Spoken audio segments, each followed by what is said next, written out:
What's up, everybody? I'm with one of my good friends, Patrick McGuire, amazing juggler, Cirque du Soleil performer. How's it going? Good, thank you. Nice to be here. What got you into performing? What got me into performing? Well, I started juggling when I was 14, and I went to my very first juggling convention in 1989. It was in Baltimore, Maryland, IJA Festival. Okay. And at the time that I went there, I thought that I was a pretty competent juggler. I could juggle 4 balls and 4 rings and 3 clubs, and I was like, oh, I'm pretty good. Right. And I had no idea to what level juggling could be taken. Anthony Gatto was a special guest that year. And No way. He broke every juggling record that had ever stood. Wow. You know, he did 5 clubs for 45 minutes. Oh, it's the 5 clubs, 45 minutes. Yeah, okay. You know, I mean, every record, you know, they just destroyed him on. He was 16 at the time. Lucky you went to one of the best conventions it was ever. Good, there were 1,000 people there. It was That's crazy. awesome. Yeah. So, anyway, I was very humbled, and so I went back home. I grew up in Pittsburgh.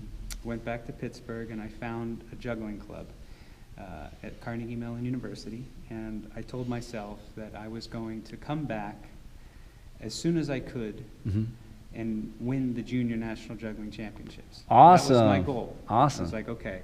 Actually, I made that my goal as I left the convention. I was like, I'm going to come back and win that competition. After you saw Anthony Gatto, you're like, that's it. After I got to come saw back. everybody, you know, it's just like, it was overwhelming. Right. You know, so Right. really crazy. So yeah, I made that my goal. Okay. Went back and found the juggling club at Carnegie Mellon.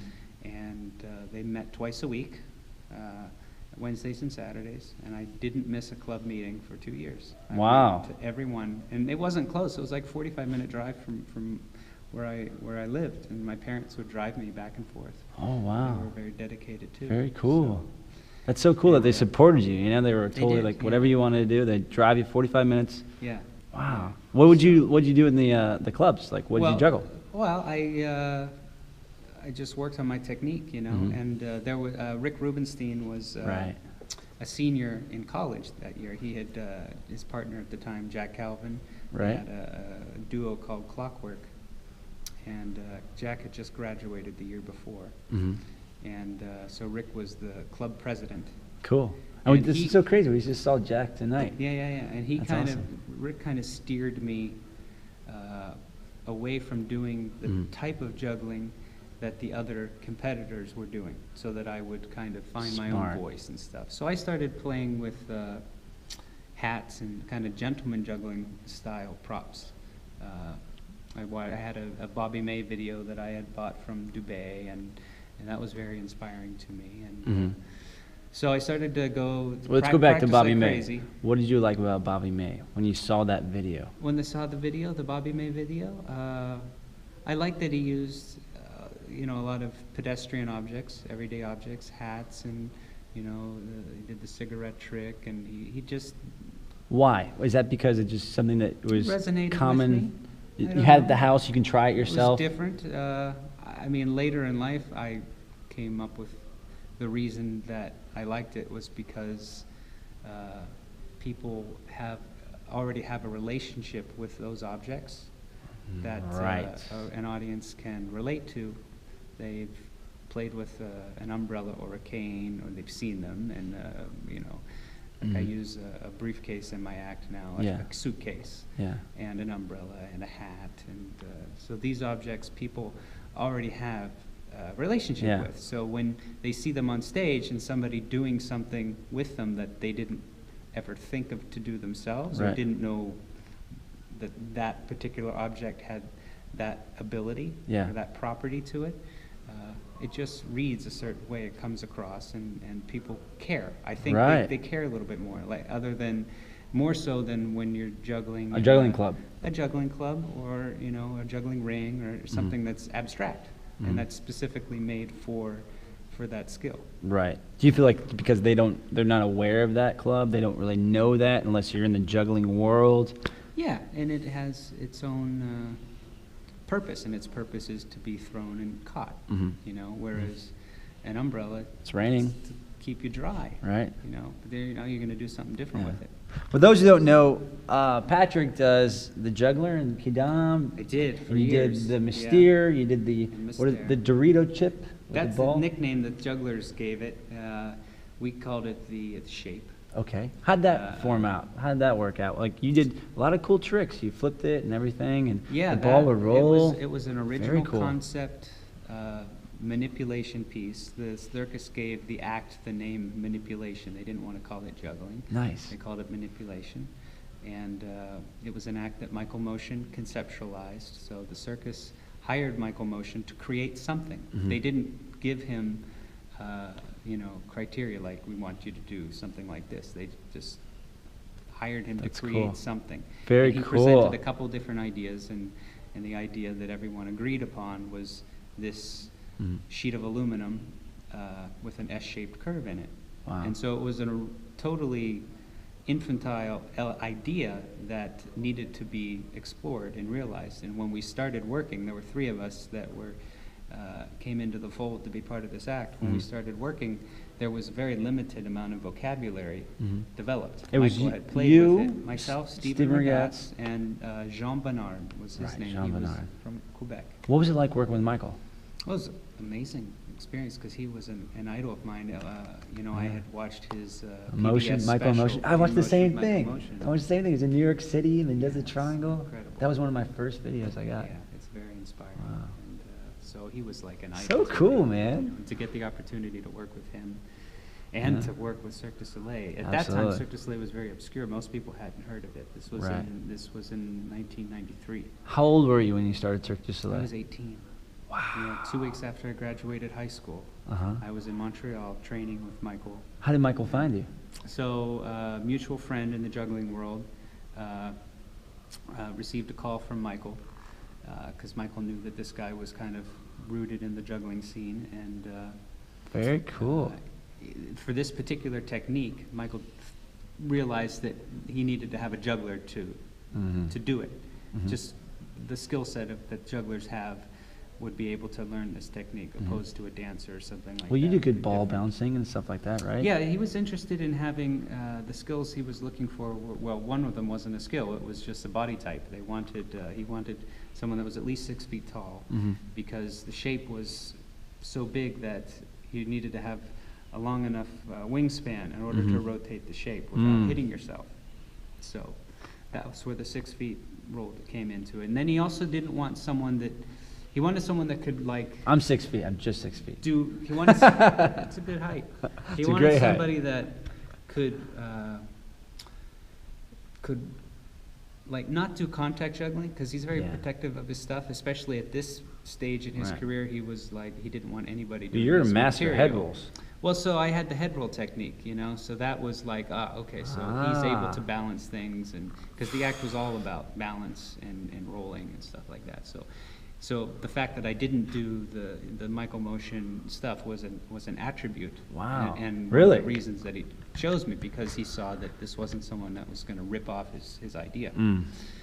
And that was the case for all 3 of us, Stephen and Joan. So that's how we kind of got into it. Wow. What was it like working in the Mystère show?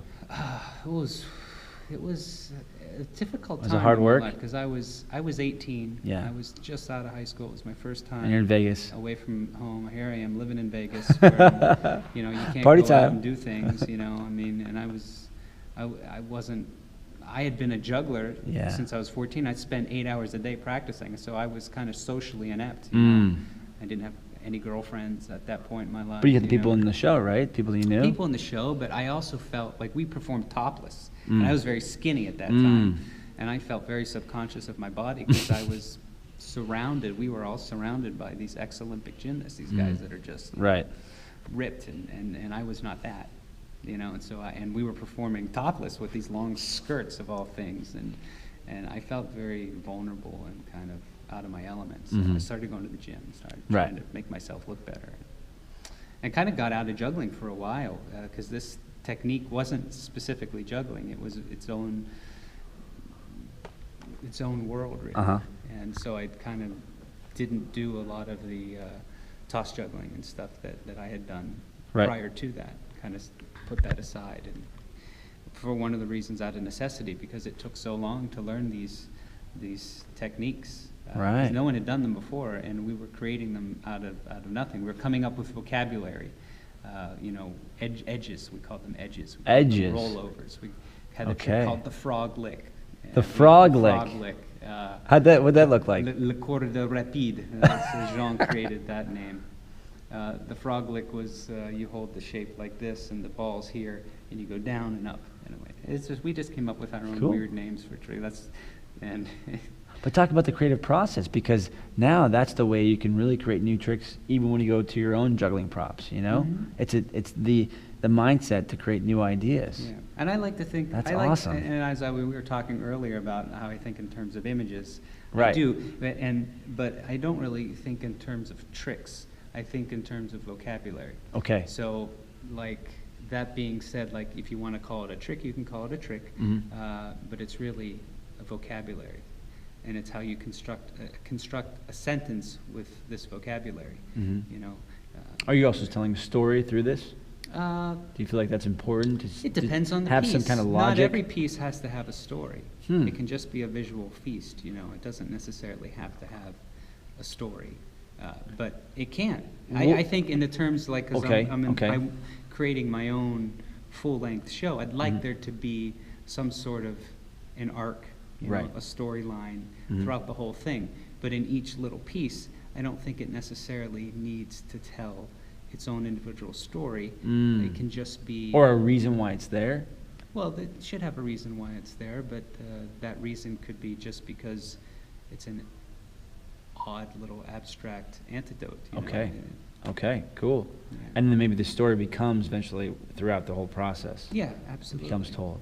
Yeah. Now, when you see tricks and you said images, where does this lie? Why do you say tricks are separate than images?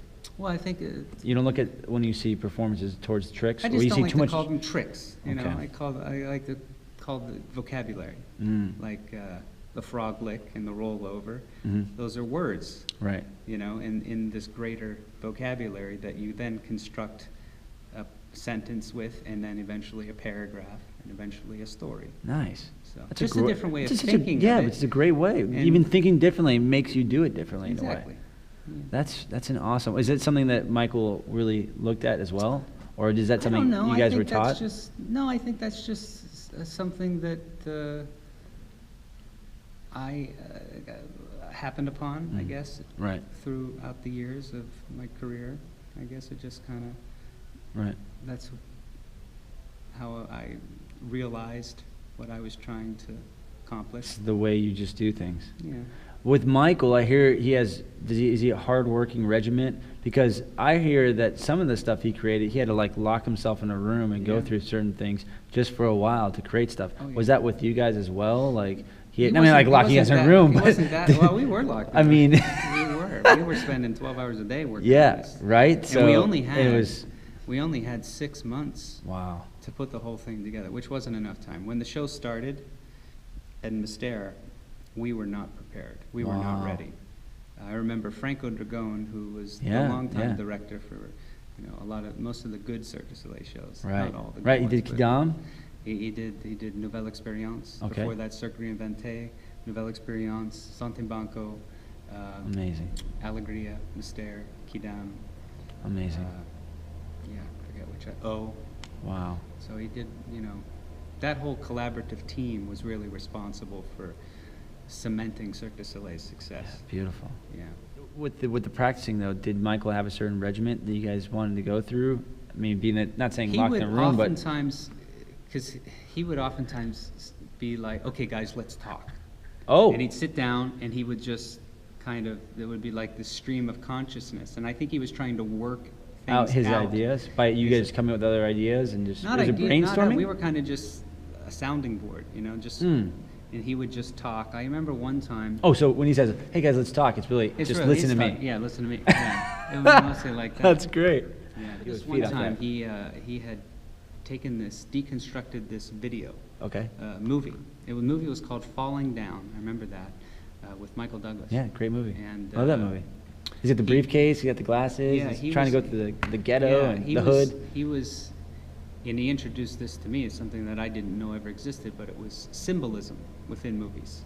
And symbolism is within all different art forms. But he deconstructed this one particular scene in the movie for us, talking about the innocence and why this guy was wearing yellow because he was a coward, And all these very specific choices that the director made, which, you know, when you're watching it, probably go over most people's heads, but really Right. probably get stuck into their subconscious. Right. You know. Subliminal messages in a way. Yeah. Yeah. Did he want to Ways. do that through his performance, his juggling? Oh, yeah. So that he was kind of showing us this because he wanted to bring not those elements, But subliminal images other towards what he was doing. elements into the piece. Yeah. He I would for think his our crystal piece- ball's kind of trippy, right? It is, It's very pretty, much so. Yeah, and there's has this like effect. if you've seen his In Motion with Michael Motion, you know, there's that scene. I love where, that scene. where he's on the beach, you know, Mhm. and he's got the circle, and its tide is rising, Mhm. and then it's right at that point where this, you know, because it's just stuck in the sand. Mhm. It's a circle on top of a stick. Wow. But then there's the point where the Yep. tide Yep, and becomes like it's just floating. is just floating around. Yeah. And Genius. that's the quality that he wanted to make the audience feel in that particular piece. He wanted to make them feel like this thing was just floating on water. And for us, he wanted the audience to feel like we were these three high priests in the ocean, and that we were creating the symbolism of objects floating on water with these shapes. Wow. Yeah, so Which is that why was- it that always, was the feel. That it was the always, feel he was it was a going very fluid kind of, yeah, like water with the ball and movement. Yeah. Did he ever talk about how he got the crystal ball idea, or how that He came didn't about? talk about it specifically with Mhm. the process that he went through with all of his pieces, Mhm. but I remember he did talk about. And that's one of the his popular idea- ones in the triangle too. Yeah. Oh yeah, yeah. The idea of, you know, he creates rules. He creates rules when he's creating a piece, and the rule that he created for himself when he was creating the crystal ball was that the ball would always be in a constant, precarious state. Okay. So that's why he could never hold the ball with his hand. Okay. It always had to be resting on the back of his hand, or if it was in the palm of his hand, his palm had to be stretched out. It could never be like grabbing a ball. Okay. It always had to be in a state of Constant motion. potential distress. Okay. Wow. So let's go to this. You performing anything that, what is performing given back to you as a gift? Well, a big part of it is just seeing the world. Yeah. You know? I've been very fortunate in my career. It's funny being at one of these festivals. It's been 8 years since I've been at one of these things. And Really? thinking back on. What's it like seeing Jay Gilligan ones. tonight perform? Yeah, And well, you guys grew up I together, saw right? him- 1989. Yeah, the last time I saw him was 2 years ago in Iceland. We did a little tour in Iceland together, Okay. which was pretty cool. He's a big fan of Iceland, and Nice. he brought a few of us. How is it in Iceland? It's beautiful, yeah? That's amazing. Yeah. It's the most immediately foreign place I've ever been. Wow. You get there, and it's like you're on another world. Wow. And then every 10 miles you drive, it's like you're in a completely other world. Yeah. It's so diverse, the whole Since country. since you guys So know each other valuable. for so many years, what's it like seeing him from 1989 to now, and now seeing him perform tonight, Well, Jay? I've seen him steadily through Yeah. the years, you know. You know, we go Still the a same year or Jay two Gilligan without that you saw seeing- before, and when you were young, and you guys kind of have that same, you know. Yeah, that kind of Connection. brotherhood, you know. That's awesome. We're still buds. You That's know? awesome. What's your favorite country? Where do you like to perform? Perform well. My favorite country, I would say, I really like Italy a lot. Okay. I love the history there. Big spaghetti fan, pizza fan. I do. Hasta la like- pasta. I do like spaghetti and pizza. Amazing traveling experiences that I had was in Venice, Italy. Wow. Basically at 10 o'clock at night, the city shuts down. Okay. Everybody goes away. The cruise ships go out. There's no nightlife there, so Mm. people just go to sleep. But so I got up like at 1 o'clock in the morning and just went out walking around. How about to say you're gonna play your accordion? It's just yeah, I didn't. It would have been wake people up. But there's nobody out. It was just me. Like I Nice. saw a couple people in St. Mark's Square, but it was just me. It was It's amazing. peaceful, right? It was most amazing because the place is so magical. It's Beautiful, like you're yeah. on an opera set, Wow. but it's real. Oh my gosh. And at that hour, you know, nobody on the Rialto Bridge and You jump on a gondola and just do your own thing? You can't quite do that. It was phenomenal just to be there, walking around, Wow. and there being nobody out. And it's Yeah. just like, this place is just here for me. It's really kind of bizarre. Cool. Japan's another place that I've like a lot. Oh yeah, spent a I lot love of time Japan. there. Probably close to 2 years, all said and done, from the different. What do you like countries about that I've Japan? done. Why? I like the order. Mm-hmm. You know, the people are very friendly. Mhm. You know, it's an interesting place because you being a gaijin, Yeah. you know, an Yep. outsider. Yep. Tourist. Yeah. You have this real sense of individuality, like you're different than Yeah. everybody else. Watashi wa chotto Sense of being, speak a little Japanese. Yeah, Yeah. I know. Otsukare-sama deshita. Ah, sukaresama Ohayou deshita. gozaimasu. Ohayou gozaimasu. The best time I had, I went to a 7-Eleven in Japan. Amazing. Sushi, ready to make Yeah. food. I went to the clerk and said, "Atatame kudasai," right? Warm, please. She took it, cooked it in the oven, took the meal, put it in a plastic bag, rolled the tops, put 2 hashis in there, chopsticks, and then put them in there and said, "Arigatou gozaimashita," and every place was the same. It was just like, the hospitality is number one. Yeah. Detail and everything. Yeah. If you get lost, they'll just walk in, find a place, and write the they notes. don't want to. They'll tell you to go the wrong way. Actually, they won't. Like they don't want to say no. Right. Yeah. It's hard to say no. But here's the thing. What's crazy is a friend of mine. He lost his wallet, found it at the police station, I've heard and a they lot got of stories sent it like right back that. to him in another city. I've heard it. Yeah, when I We leave someone in the arrived- hotel. They'll be at the next hotel. When I arrived for one contract, they handed us our per diem as soon as we arrived at the airport, and someone left it in the toilet. Oh And my gosh. Sure enough, someone came out Here's- waving thousands of dollars, whatever it was. It's the safe. It's amazing. Let me ask you this: any wild stories you had when you were on tour or traveling? Any crazy things where your luggage was here, or something on stage, or Well, in about to Japan, get ready for a my show? luggage never arrived, and I never No did get way. it. And I had all my clothes in Oh it. my- And so I'm kind of big for Japanese stores. It was hard to find clothes. Okay. It was a little bit of a challenge. When did you ever get your suitcase back? Never got that suitcase back. Really? Luckily, it just had like personal stuff. Didn't have my props and stuff. Okay. Because Wow. that contract ended up being 11 months. Uh-huh. So I was there for a long time. So a lot of times your tours go longer. Well, I mean- this was a theme park that I was at, Haustenbosch, the Dutch Oh, okay. theme resort village. Oh, cool. Interesting. What was that place, like? yeah. It was really, really cool place. It was built as it was a reconstruction of like 17th century Amsterdam. Wow. And the Dutch were the Nice. first people that the Japanese openly traded with. Mm. And they didn't actually allow any foreigners on Japanese land, but they did have this island that was Cool. off the coast, and they would do their trading there with the Mhm. Dutch. And so this Dutch village was built kind of in honor of that early Mhm. relationship, and it was also made as a way for the Japanese to visit Europe without Wow. leaving Japan. Very cool. Yeah. That's awesome. It was a neat. It was a really wild place. At Yeah. one point, it was to give you a sense of how crazy and weird it was. Go for it. Michael Jackson wanted to buy it at one point. No way. He Better was- than Never Never Land. Yeah. Okay. Yeah. He Sounds wanted like to fun buy time, it. this They had place. weird attractions. They had the Dutch flooding disaster attraction. Okay. Like where you sit down and there's this panorama, and the little city, and then it fills up with water. Right. And people were going, little animated people were going about. Talk about thinking about everything. Bizarre stuff. Did you go to Universal Studios in Osaka? I didn't. Oh, No, okay. I Because didn't. they had this ride that was like, they did all the Harry Potter and normal stuff you'd see at Universal in Orlando.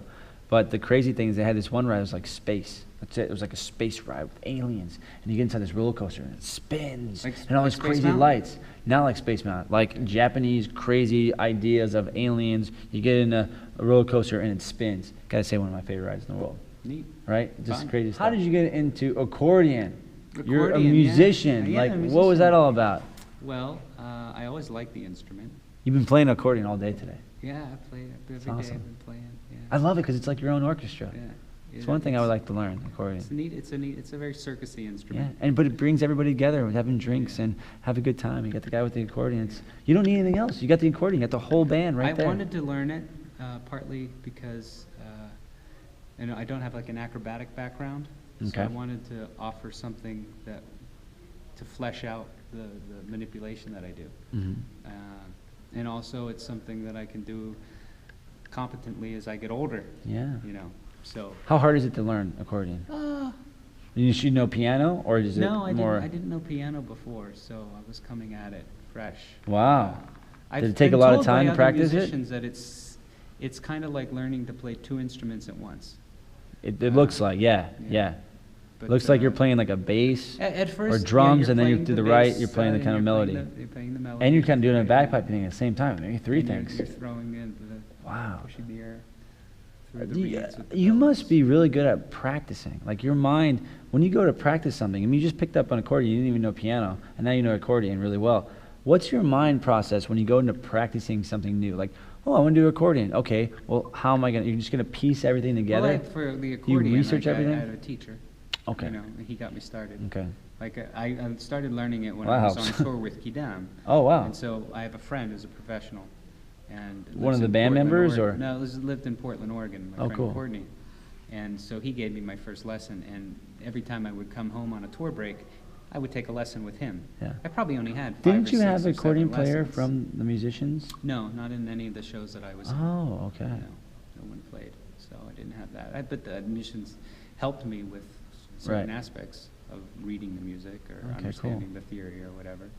But So most of the time you would go to someone professional and learn from them? well, just Courtney. He's the only one that I've ever had a Okay. lesson with, and I probably only had 5 or 6 lessons with him. So a lot of it is, you know, it's just practicing on your own. You know, Yeah.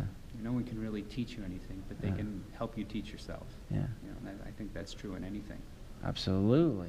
I wanted to talk about this. You have something very special that has been a life-changing experience. Oh, You have a baby girl? Baby girl, 5 months now. Vivian Bloom. So nice, man. Yeah. How does that feel for you to, you know? It's still like not a reality. It's like it's very abstract. That's awesome. It's a very abstract thing. It's good. It's still like. Feels good, right? Feels great. Yeah, it feels good. It feels. It's hard to describe it. Yeah. It's a little, all these emotions all at once. Oh yeah, a lot. Anybody that wants to do this, what advice would you give to them or Find become a something performer? that you're naturally passionate about, I would say. Cool. Rather than something that maybe, you know, someone pressures you into doing, or other people around you, other kids Mhm. think is cool, but Right. you're not really that into it. If you're not really that into it, you're never going to make it your own, and you're never going to, you're not going to enjoy it. Why was that so important to you to be? It was that first IJ festival which really opened my mind to what level juggling could be taken to, and you know, seeing the shows there, and seeing the juggling being used as a medium to communicate with the audience. Mhm. It not being just something for its own right. Mhm. It was communicating an emotion with the audience. Like I remember Michael Menez. You probably Right, know yeah, Michael yeah. Menez. He was performing at that festival, and his act was very memorable to me. Okay. And as far as technique goes, Why? it was just because it was so clear, and it was so well choreographed to the It music. has to be clear, has to be choreographed well. There has to be something that the audience can connect right in the beginning. Sure, yeah. Instead of just, okay, let me go out and just do a bunch of tricks. It's more Yeah. of like, Yeah. there's a sense of an emotional response that as an audience member I should feel Yeah. right within the first few seconds. Yeah, You think that's a lot lost now these days? A lot of people are, what do you think about the YouTube now? There's kids putting up tricks, right? Yeah, And they yeah, got, the thing they got, is- what is it? They do a 40 or 50 million tricks, or I don't know, hours and hours Yeah, tricks, and they I- get 10 seconds the in, whole thing and now with everyone thinks they're the best juggler in the digital world. versus- Check this out. People are awesome. People are here. People are great. I mean, I think it's great. I think it's great that we're showcasing juggling, we're showcasing It's the art, the whole- but what do you think of the aspect of tricks compared to, I mean, Well, the whole, in general? the whole digital versus analog world, like we just Mm. saw that show tonight, right? Yeah, And with Jay Gilligan. Eric was talking about, you know, there's 2,400,000 videos on YouTube when you do a search on juggling. Yeah, And he said, when I was growing up, I had 3. yeah. I probably So, had 10, yeah. you know, VHS. But what the whole, you know, digital revolution as far as Uh-huh. techniques in different skill sets has done has pushed the technical element like to the moon. Crazy. Because it's this. Do you think it's monkey- an overload? Do you think it's a information monkey see, overload? monkey do mentality. Wow. People see somebody do something, and they say, "Oh, if he can do it, I can do it too." Right. And so it pushes the technical element. But the flip side of that is that Now you know it's possible. Now you can try but it. The flip side of that is that it takes away the originality Mm. and desire to come up with your own voice, because you're essentially trying to copy what someone else has already done, Right. or to up the ante, Mm-hmm. but you're not necessarily finding your own unique way of doing something. Do you think it was best when you were having that substance of, you know what, I had to It's start just with different. nothing and I had to make something out of It's it? just That was different. important. It's just different. Just a different way, yeah. Yeah. I think you're fortunate that, I mean, more fortunate I feel, without all this information, I kind of just want to blind myself and not see it so I can come up with my fresh idea. I mean, if I do see something, I'm inspired, right? And then, of course, you want to make it your way, you know? Look at That's extreme important. sports like skateboarding, BMX. My God, the Yeah. stuff that those guys are doing now. You know, Right. 20 years ago, I mean, it's like, it's insane. It's just like to Mars now, you know, Mhm. the stuff that they're doing. And that's because they're surrounded by other people all over the world that are doing it constantly. Mhm. And it's just up in the ante, you know, and it's just insane, the technical level. Right. And juggling has kind of become that too in many ways, Yeah. you know.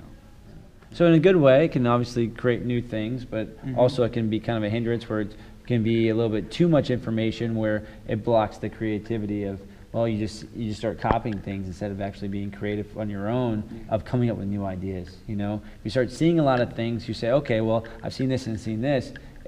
For me, sometimes it hurts because hurts your creativity, because you kind of need to kind of break away to know really what inside you feel, oh, this feels good, this feels good. If you start seeing too much, then you're kind of like, well, I've seen it all, and man, then you kind of doubt yourself. Well, I can't come up with an idea. It's already been done. It's already been done. It's already been done. It's already done.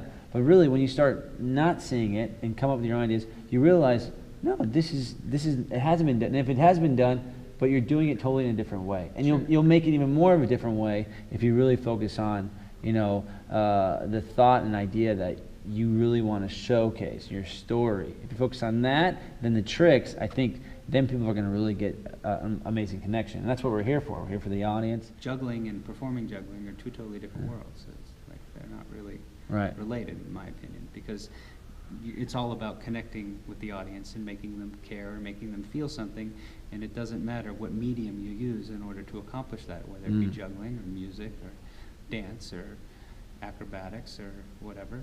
It's all the same. So what's a professional juggler in your mind that makes it when he's on stage? Do you feel like it's more of that connection? That's a professional performer? Like an individual, like a juggler. Like, let's say if you see a juggler on stage, do you feel like it's less tricks and more performance, or do you feel like it's less? I mean, it can be more tricks, but it's as long as it has an image and a story or connection, that's more important. Sometimes you can see something that doesn't really fit the criteria of what you think, and it still blows you away. So, you know, Okay. it's a kind of a fickle thing. Oh, man. So it can be anything. You never know. Anything, you know? I mean, tonight was wild, right? To see Yeah, Jay Gilligan do see some him- wild yeah, stuff. Exactly. Eric was, I mean, they're amazing. One last thing. How crazy is it to see from 1989 to see where you are now and the world that you've gone? How does that feel? I'm at a total to be- crossroads in my to be juggling and life, performing. my career right now. you Yeah, know. but I in think ge- back on it, like Yeah. all the stuff that I've done. It's amazing. To do, and I've been around. I mean, I've gotten to work for, you know, the most popular circus company in the world, Cirque du Soleil. I have 12 years of you Wow. know, on-stage experience Amazing. with Cirque du Soleil. I was part of 2 creations with Yeah. Franco Dugrone, Mystère, and Quidam Wow. as members of both those shows. You know, I worked on cruise ships. Yeah. I worked at theme parks in Japan. Did my own solo show at different resorts in Mexico for a while. So I've gotten to do a lot of different things. The thing that I haven't really done that I want to do is to create my own solo show Mhm. that I'm really proud of and that I can do in a way that I've always wanted to see it materialize. Awesome. So Cool. So that's kind of where I am. You know, am I going to get to do that, or because things in my life, as you know, Yeah. have changed. Yeah. Well, you know and what? everything, so- I look forward to seeing it, and I hope that your daughter sees it as well. Okay, I appreciate it. Thank you very much, Patrick. You bet. Check him out, Patrick McGuire. Thanks for watching. See you guys next time.